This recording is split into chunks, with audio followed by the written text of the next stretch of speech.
Ini kalau di masuknya kemari ini menyaksikan juga teriring dengan itu timbulnya kebudayaan Jawa. Ini kalau di Jawa ya, yaitu ketika Raja atau Sultan Hadiwijaya berperang melawan menantunya Sutawijaya. Ketika menantunya ini menang, mertua dikalahkan, maka dia lari mengikuti aliran sungai Solo, Bengawan Solo menuju ke Madura, ke tempat ibunya. Ke Madura? Iya, maka dia memperoleh katakanlah 40 macam kesaktian. Atau dalam bahasa Jawa dinamakan kanuragan. Dalam perjalanan kembali ke Pajang untuk bertanding merebutkan kembali kerajaan, dia singgah di Pulau Pringgoboyo di Bengawan Solo, di sebelah selatan Pacitan, Paciran.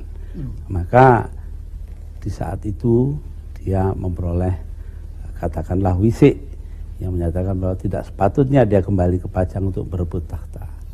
Karena itu lebih baik dia di sana dan mengajar masyarakat. Nah, dari situlah bermula tradisi LSM di negeri kita. Jadi bagaimana mendirikan atau memantapkan pandangan-pandangan di luar pandangan pemerintah. Inilah yang kita perlukan sekarang dalam kehidupan demokrasi kita. Nah, dalam kebudayaan Jawa, peristiwa memperoleh 40 macam kanuragan ini dinyanyikan di dalam tembang yang sangat terkenal, Sigro Milir. Sigro milir sang gedhek si nangga pacul kawan dosa cacahipun. Jadi rakit yang diangkat atau didukung oleh 40 ekor buaya. 40? Ya, kalau jadi 40 kesaktian itu dianggap 40 ekor buaya. Kalau dipakai untuk berebut kerajaan, sama saja dengan artinya dengan penumpang rakit yang terjun ke air segera dikejar buaya dan dimakan. Jadi inilah peringatan keras dari sang guru, tidak usah ke sana, ajar rakyat saja. Sultan Hadiwijaya ini kemudian hari dikenal dengan nama Joko Tingkir. Nah itu Jawa itu. Ya, jadi orang tidak tahu betapa dekatnya budaya di negeri kita dahulu dengan agama. Saya rasa begitu. Terkenal sekali tembang-tembang yang dinyanyikan oleh rakyat kita di mana-mana, terutama di Pulau Jawa sampai hari ini, yaitu lir-lir itu dari Sunan Ampel, Raden Rahmatillah. Nah, mungkin Gus bisa sedikit contoh lir-lir.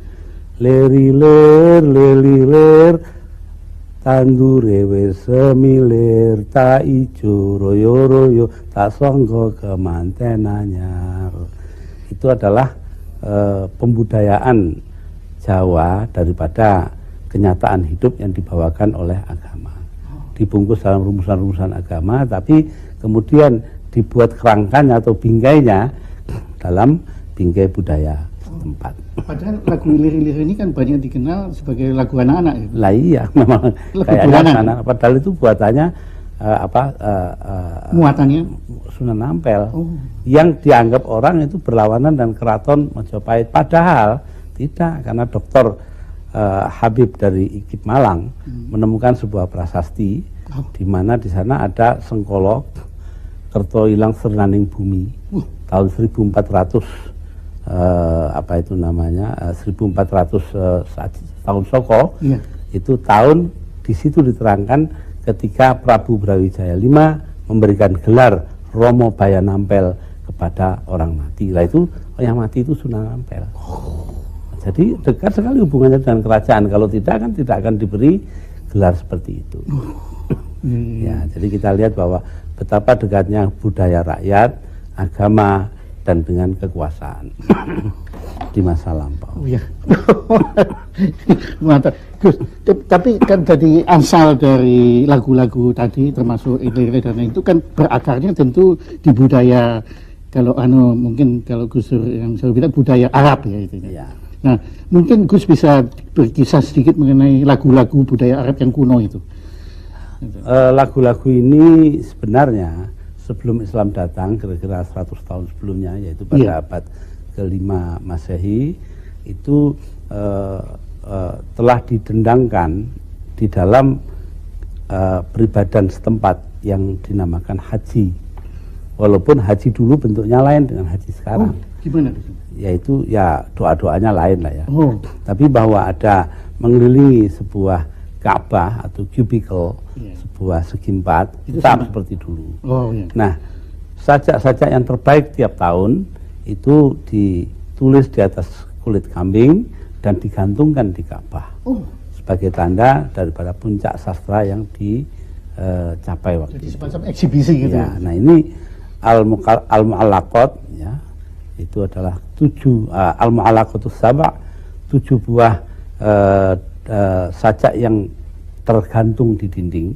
Itu merupakan puncak dari sajak-sajak bahasa Arab, dan itu semua terjadi sebelum Islam. Jadi dapat kita katakan bahwa makanya saya katakan itu sejarah sajak Arab, bukan sajak Islam. Islam bisa pakai bahasa Indonesia, bahasa Jawa, tapi bahasa Arab. Tapi ini sajak Arab. Jadi Islam itu universal. Universal. Nah, ketika kemudian Islam mengalami memunculkan zaman keemasan pada budaya Arab ini, maka lahirlah pada abad kedua Hijri ya, atau ke-89 Masehi, itu namanya seorang saya tidak tahu apa namanya itu kategorinya, karena dia itu seorang penyusun kamus pertama dalam bahasa Arab. Ensiklopedis. Tidak kamus, Qamusul Ain dalam bahasa kamus, Arab. leksik. 2 jilid leksikon. Yaitu namanya Al-Khalil Ibnu Ahmad Al-Farahidi. Nah, di samping itu dia juga menyusun sebuah, katakanlah dalam sebuah cabang pengetahuan, itu aturan-aturan menyanyikan dan mendangkan sajak. Nah, itu yang kita kenal sekarang. Ilmunya dinamakan ilmu arud. Ya, nah itu ada 16 meter, 16 timbangan. Ya, namanya dalam bahasa Arab ilmu arud. Sampai sekarang masih dipelajari di pondok-pondok pesantren. Itu yang metrologi itu. Ya, meteorologi, artinya meter. Metrum. Ya, metrum. Di situ itu bagaimana bunyi-bunyi ada 16. Dalam bahasa Arab dinamakan bahar. 16 bahar, tapi ya nah, mungkin saya udah lupa semua nama-namanya. Tapi mungkin Gus ada yang ingat salah satu metrum itu? Metrologi itu? Ya, yang paling terkenal itu adalah yang dibuat oleh Kiai Ali dari Tuban tahun-tahun 60-an. Yaitu sebelum kematiannya, itu yang terkenal kemudian dengan nama Selawat Badar. Nah, coba itu dianggap lagu kebangsaannya NU itu. Artinya selawat kepada Nabi, meminta selawat atau doa kepada Nabi yang dianggap memimpin perang Badar ya pada tahun kedua Hijri di Madinah melawan orang-orang yang agnostik atau musyrikin di Makkah. Nah, ketika itu terjadi, maka ahli Badar ini dalam jumlah 313 orang bisa memenangkan perang melawan 2000 orang lebih. Nah, ini setiap orang Islam ini terpojok, ya katakanlah orang pesantren, maka mereka kembali kepada ahli Badar minta tolong.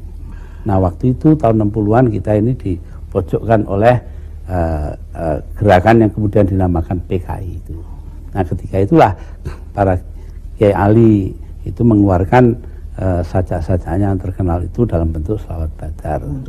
Ya, tawassalna bi bismillah, kami tawasul artinya menghubungi Tuhan bi bismillah dengan ungkapan bismillahirrahmanirrahim. Ala hadi Rasulillah, dengan petunjuk atau petunjuk dari sang petunjuk yang menjadi utusan Allah. Ala hadi Rasulillah. Jadi sifatnya itu adalah sifat kita minta tolong kepada Tuhan dengan perantaraan nabinya. Ya. Yang paling mengenai saya di situ adalah kuplet berikutnya. Ya Tuhan, selamatkan umat ini dari segala macam kesusahan dan gangguan, dan berikan kepadanya pertolongan, ketika menghadapi kesulitan. Apabila kesulitan itu datang, ringankanlah dengan perantaraan para pejuang Badar. Ini Kiai Ali dari Tuban ini sudah meninggal. Kemudian oleh Muktamar NU tahun 89 di Pondok Kerapiak Jogja diberi bintang NU. Pada waktu itu bintang NU diberikan kepada Kiai Ali, kemudian kepada Kiai Umar Burhan di Gresik, karena yang telah memelihara dokumen-dokumen NU mulai dari tahun 30-an sampai sekarang utuh. Sedangkan dokumen Muhammadiyah terkumpul di sebuah rumah yang sayangnya pada saat agresi kedua hancur dan terbakar karena serangan Belanda. Ya, sayang sekali. Ya, kemudian di samping itu juga kepada bintang NU, kepada almarhum Bapak Kiai Yasin Yusuf dari Blitar yang selama 40 tahun lebih telah mengabdikan hidupnya seluruhnya kepada penyebaran agama Islam dan penyebaran NU. Ini sampai apa yang oleh Marshall McLuhan dari Kanada dianggap sebagai happening, yaitu tiap tahun tanpa diundang Pak Yasin datang ke Tuban, tanggalnya sudah pasti semua, maka dia memberikan katakanlah pidatonya yang menarik mengenai Sunan Bonang. Ya, hari kelahiran, kewafatan Sunan Bonang, maka bupati pun siap-siap, panitia bersiap-siap, rakyat juga datang sendiri tanpa diundang, bawa-bawa tikar sendiri, air botol minuman, happening betul. Ya, happening betul. Nah, itulah, itu contoh dari jadi kayak pesta rock di Woodstock dulu. Iya. Ya itu. Iya. Dan nama Sunan Bonang itu kan ada hubungan, apakah ada hubungannya dengan alat musik? Ya, saya rasa Bonang ini adalah nama sebuah desa yang mungkin dulunya terkenal sebagai pembuat bonang. Ya, tapi ya siapa tahu. Jadi karena sebetulnya begini, Sunan Bonang ini kan Wali Songo, salah satu di antara Wali Songo, Wali 9. Nah, panglima para Wali 9 ini ketika menyerbu Majapahit untuk menyeberangi sungai Bengawan Solo dan Sungai Berantas, ya, itu membuat katakanlah zaman sekarang itu jembatan ponton. Yang mimpin itu namanya Ki Ageng Ganjur. Nah, Ganjur itu kan alat di bawahnya gong di dalam gamelan wayang. Nah, iya, jadi dulu ya kalau gitu bisa bayangkan kenapa? Karena kalau dipukul Ganjur itu dong jalan, dong stop. Ya enggak ada radio itu dulu. Ya begitu. Tapi bahwa kenyataan bahwa mereka itu menggunakan, mungkin juga Sunan Bonang itu pakai alatnya untuk memberitahu orang banyak, nggak tahu juga saya. Jadi ini menunjukkan keakraban musik dengan pertumbuhan Islam. Ya memang. Nah, kami maaf mungkin kami keliru, tapi kami itu kalau mendengar orang membaca Al-Quran itu kesan kami penyampaiannya itu kan akrab sekali dengan musik gitu. Akan ada melodinya itu di penyampaian. Ya memang Quran itu prosa, tetapi kemudian dia dikembangkan dalam bentuk berlagu. Namanya itu tartil. Nah, tartil ini macam-macam lagunya sampai sekarang. Nah, kemudian Quran ini pada sekitar abad kedua mulai diberi bentuk suara atau langgam dengan cara baca tertentu. Itu dinamakan Al-Qira'atus Sab'ah, bacaan yang 7. Yang terkenal sampai sekarang di Indonesia ini adalah dari Imam Asim. Nah, 7 bacaan ini itu yang paling banyak mempopulerkan di Indonesia sekarang adalah Saudara Muammar Set'ah. Itu tartil Quran yang 7 macam itu. Nah, ini sebenarnya memulai pembuatan ini adalah namanya Abul Aswad Ad-Du'ali, salah seorang di antara sastrawan Arab yang terkenal waktu itu, yang mendendangkan lagu-lagu Islam. Nah, dia yang menyuarakan ini mula-mula, kemudian terkenal terus sampai sekarang. Bahkan di negeri kita, katakanlah, itu banyak sekali menemui pembaca-pembaca Al-Quran dalam berbagai bentuk dan cara yang baik. walaupun ya yang karena kita kurang modal mungkin atau kurang pinter membawakan ya, menjajakan. Yang terkenal di dalam dunia Islam di mana-mana itu adalah tartil Al-Quran, bacaan Al-Quran oleh Imam Khalil Al-Qushairi dari Mesir. Itu yang azannya ada di TVRI kita malahan. Kemudian yang sekarang belakangan ini terkenal adalah Imam atau oleh seorang namanya Hudzaifi, Al-Hudzaifi dari Madinah. Oh, Madinah. Ya. Tapi tadi secara tersirat Gus menyatakan bahwa kita sebetulnya ada juga yang bagus-bagus. Oh iya, cuma kalah promosi gitu.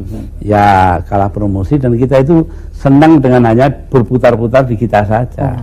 Tapi buktinya kalau diadu di mana-mana menang. Iya, itu.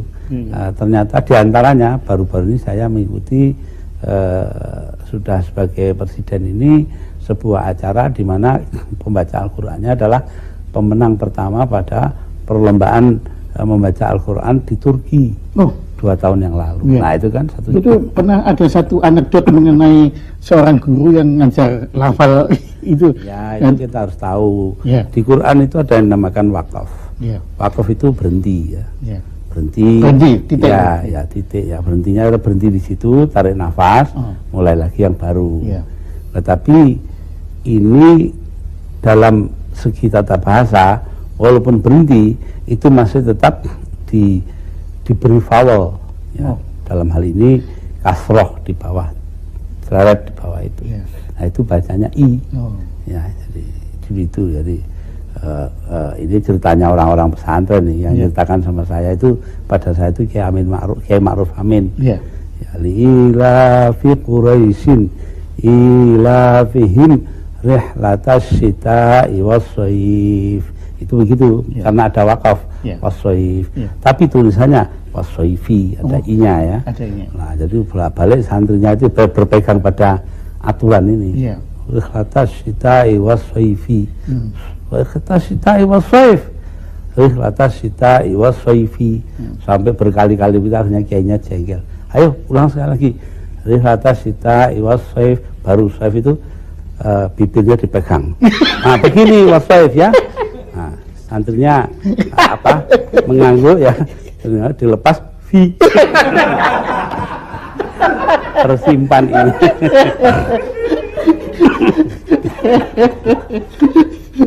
Iya, terima kasih.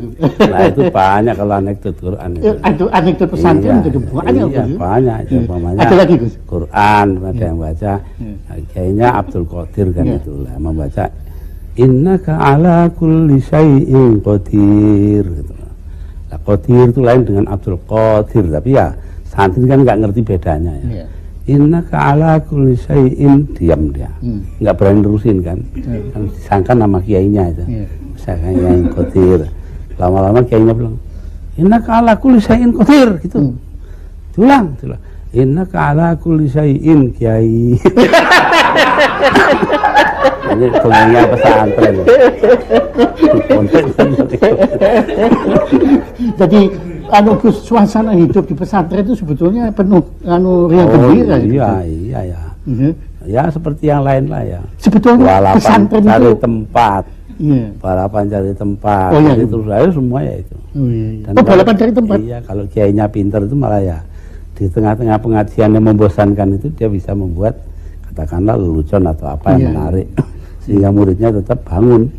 Nah, contohnya kalau bulan puasa itu kan bisa ngaji terus berjam-jam itu. Saya pernah mengatakan dalam sebuah pengajian 2000 orang ikut ngaji.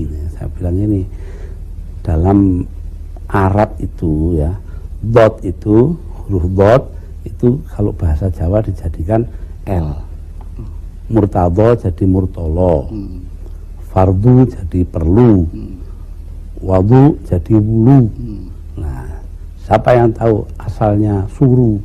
Suru itu daun yang dipakai untuk sendok makanan itu ya. Semua mikir itu sudu, ya semuanya pikir. Bisa nggak? Nggak ada yang jawab, nggak bisa kan? Lalu asalnya suru ya daun pisang. Semua tahu-tahu semua jadi nggak ngantuk ngaji lagi. Harus bisa gitu. Yang terkenal itu kalau di pesantren biasanya baca kitab itu faslun, fasal gitu loh.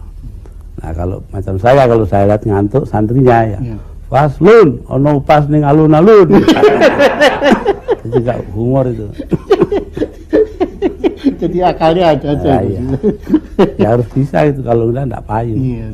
Pidato juga demikian, pidato harus bisa. Jadi sebetulnya mirip konsepnya Walt Disney ya. Jadi penyampaian informasi, edukasi dengan humor. Iya harus begitu.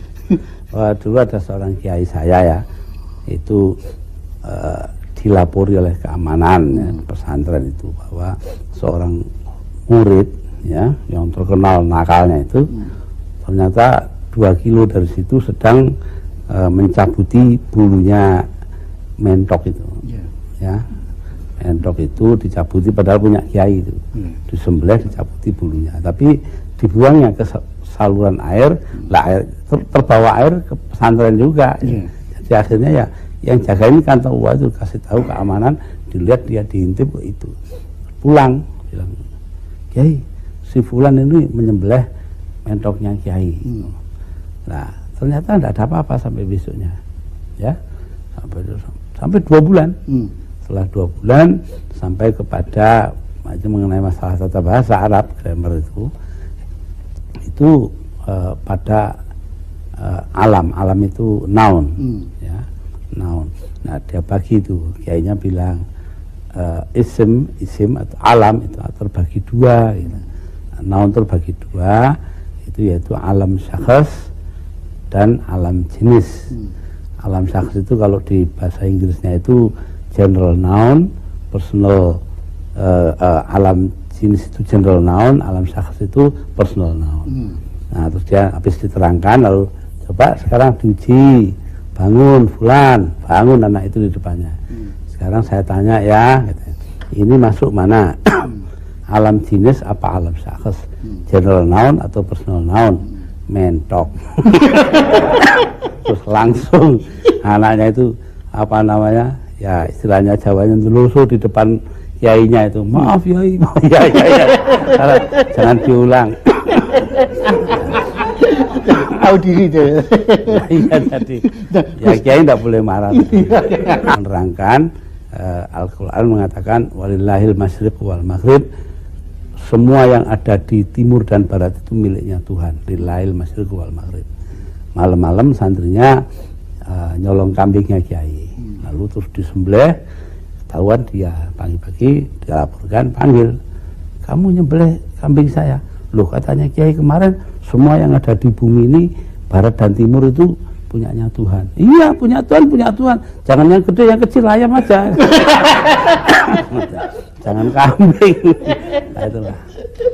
Nah jadi itu semua ya. Pesantren itu kan sebagai satu lembaga, itu apa sebetulnya? Pesantren itu adalah namanya itu pesantren, tempat santri kumpul, seperti pecinan tempat Cina hidup. Nah itu asalnya itu kan gitu, dari bahasa Pali, bahasanya Tripitaka itu kitab suci Buddha.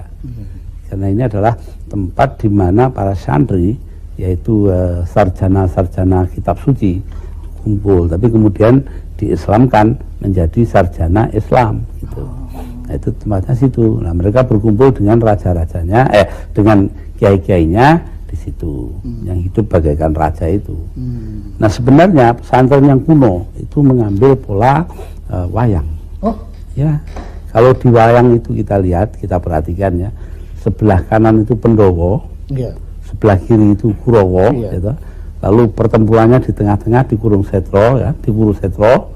Nah itu kalau wayangnya kan tengah-tengahnya itu apa, tebok itu apa namanya, tempat beradunya itu, tengah, pinggir kanan itu adalah Pendowo, pinggir kiri itu Kurowo kan. Artinya Kurowo itu siapa? Bukan bandit dalam arti kayak film barat gitu, enggak, tapi adalah orang yang belum mencapai kesempurnaan, belum bisa mengalahkan hawa nafsu. Nah itu dalam bahasa tasawuf namanya salikun, orang yang sedang mengambah, yang sedang ngambah, sedang mencapai, ya. Aspiran dalam bahasa asingnya itu. Nah kalau yang pendawa itu adalah yang telah sampai, telah mencapai kesempurnaan. Nah, itu dalam bahasa tasawufnya namanya wasilun, yang sudah sampai. arrivé gitu. Oh, arrivé. Iya ya toh.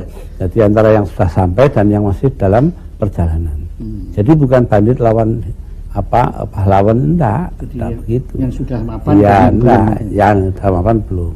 Nah ini itu simbolisme budaya setempat ini digunakan oleh kiai di pesantren sebagai pihak yang kiainya mencapai kesempurnaan jiwa untuk mendidik murid-muridnya, mengalahkan murid-muridnya di tengah-tengah yaitu di masjid, ya, yang sedang murid-muridnya sedang menempuh perjalanan. Itu loh. Nah ini jadi sebelah utara atau sebelah kiri atau kanan masjid itu adalah tempatnya santri. Nah kebalikannya di seberangnya adalah tempatnya kiai. Di tengah-tengah plaza kosong di depan masjid. Itu seperti wayang itu. Iya. Dan itu khas hanya di Indonesia. Iya, orang pesantren adanya cuma di Indonesia. Itu pesantren-pesantren kuno ya, seperti Denanyar umpamanya. Itu begitu semua. Jadi kita lihat tuh, jadi dalam mereka menggunakan konsep-konsep budaya lokal. Saya nggak tahu yang lain-lain juga begitu tentu ya. Ya Acehnya, ya Kalimantan Timur itu pakai budaya lokal. Iya. Dan kalau menurut Gus Dur, pesantren masa depan ini tentunya kan beda masa kini dengan masa lalu itu. Dari pesantren masa depan kira-kira nanti bagaimana? Saya tertarik dalam hal ini kepada sebuah ungkapan dari Al-Quran. Wal takum minkum ummatu yad'una ilal khairi wa ya'muruna bil ma'ruf wa yanhauna 'anil munkar. Hendaknya ada kelompok di antara kalian yang mengajak kepada kebaikan, memerintahkan apa yang menjadi kewajiban agama dan mencegah apa yang menjadi larangan agama. Nah sekarang yang dua ini, memerintahkan kewajiban dan mencegah larangan, dijalankan, tapi yang pertama enggak itu loh. Yad'una ilal khairi, mengajak kepada kebaikan. Ya mungkin ajakan kepada kebaikan moralitas saja. Padahal kan luas kata kebaikan itu. Ya, khair itu luas sekali. Nah, dalam hal ini saya beranggapan bahwa umpamanya saja pengembangan masyarakat atau community development. Ya, itu penting sekali untuk digarap. Kalau enggak nanti pesantren kan kehilangan basis. Kenapa? Karena pesantren itu kan hidup atas bantuan dan dukungan masyarakat. Nah kalau masyarakat merasa perlu mendukung pesantren, dia dukung, dia berikan dukungan. Kalau tidak ya tidak. Nah, kalau masyarakatnya dibiarkan, dia akan mencari katakanlah dukungan dari pihak-pihak lain ya. Nah, itu apalagi dari pemerintah kan. Maka pesantren tambah lama tambah kehilangan relevansi. Karena itu saya sejak mula pulang dari Eropa Barat di sini itu berusaha untuk mengadakan pemajuan pesantren melalui upaya memajukan masyarakat juga. Jadi community development. Jadi, bersatu. Ya, saya mulai dengan menawarkan program kepada LP3IS waktu itu namanya pengembangan masyarakat melalui pondok pesantren. Mula-mula dipimpin oleh saudara Jawa Merharjo, ya, kemudian Abdullah Sarwani dan seterusnya.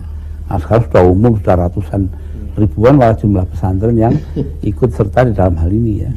Saya masih ingat itu. Jadi perjuangan yang membuat saya lupa lain-lainnya. Ya waktu itu ya saya tinggalkan seluruhnya, termasuk waktu itu upaya untuk mencapai gelar S2 ya. Saya tinggalkan semua untuk kepentingan menghidupkan kembali pesantren. Ya. Wah itu kan proyek kolosal. Ya, di Indonesia pesantren kira-kira ada berapa? Sekarang ini ya sekitar 8.000-an. 8.000? Iya. Kalau sekarang kira-kira sampai 3 juta santri ya. Makanya daerah kalau lagu-lagu pesantren sekarang masuk ke masyarakat. Iya. Nah, ngomong-ngomong tentang budaya Jawa tadi, bagaimana budaya Jawa ini menangkap makna dari masukan dari luar ini. Jadi rupanya lagu-lagu Arab tadi, lagu-lagu Arab yang spiritual Islami di Jawa juga ada yang dengan teks Jawa, Gus ya. Ada, umpamanya yang terkenal sekali adalah Tombo Hati. Itu dari sajak yang diciptakan Imam Ali bin Abi Thalib karamallahu wajhah, itu diterjemahkan oleh Kiai Bisri Mustafa dari Rembang sebelum beliau wafat. Saya, ayahnya iya, Mustafa Bisri. Mustafa Bisri penyair itu. Iya. Itu maksudnya adalah kehidupan kita diatur oleh hal-hal seperti itu. Jadi harus dekat dengan ulama, harus membaca Quran tengah malam, harus kuat nahan lapar dalam bentuk puasa dan sebagainya. Oh, jadi ajaran untuk patuh kepada. Ya, untuk asketik sebetulnya. Asketik. Ya. Ya, kan main. Nah, mungkin sebagai penutup mungkin ada yang masih kami perlu ketahui lagi, Gus, mengenai. Ya, kami yakin masih banyak, tapi kira-kira ada yang perlu kita ingat. Ya, itu tergantung senengannya. Saya kebetulan karena bersekolah di Fakultas Sastra jurusan Arab di Universitas Baghdad, itu selama 4 tahun itu diharuskan menghafalkan 2.500 kuplet. 2.500? Ya, setiap tahun 625. Ampun. Saja Arab itu ya, baris atau bait namanya. Nah, itu banyak yang ingat, tapi ya banyak juga yang sudah lupa. Nah, yang itu ya banyak yang potongan-potongan. Tapi yang paling mengesankan pada saya adalah sebuah sajak yang dibuat oleh An-Nabir wa Az-Zubyani di luar yang itu. Ya, di luar itu, yaitu namanya Al-I'tidhariyat atau Apologia. Sebagai seorang pemimpin suku, dia itu melihat bahwa ada anggota sukunya yang berontak kepada Raja An-Nu'man kedua, yaitu seorang Raja Fazal Arab di Irak yang tunduk kepada Raja Khosrow dari Persia. Nah, si Raja Nu'man ini marah lalu mengeluarkan perintah semua orang Sufyan harus dibasmi. Nah, ini sedih sekali dia.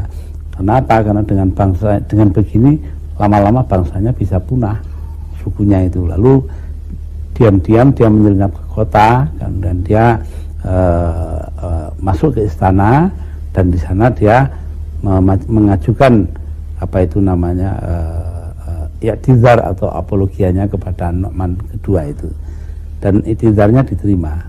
Ada 12 bait ya, kalau saya bawakan semua terlalu membosankan, tapi ada yang baik itu adalah ada 3 bait yang terakhir ya. Walasta bimustabiqin akhon la talumu ala syu'athin ayyur rijali muhazzabu. Engkau bukanlah orang pertama yang menyakiti saudaranya. Itu gilanya itu. Ya, lalu kalau dipikirkan benar-benar, memang adakah orang yang sopan di dunia ini? Saking putus asanya dia itu. Wa in kuntu madluman fa'abdun zalamtahu wa in kunta za'udba famithluka yu'tibu. Kalau aku teraniaya, ya mau bagaimana lagi? Aku kan hanya seorang hamba yang kau aniaya. Wa in kunta za'udba famithluka yu'tibu. Kalau engkau adalah orang yang memberikan maaf, maka hanya seperti engkau lah yang bisa memaafkan. Nah, diteruskan, ini umumnya diajarkan di pesantren.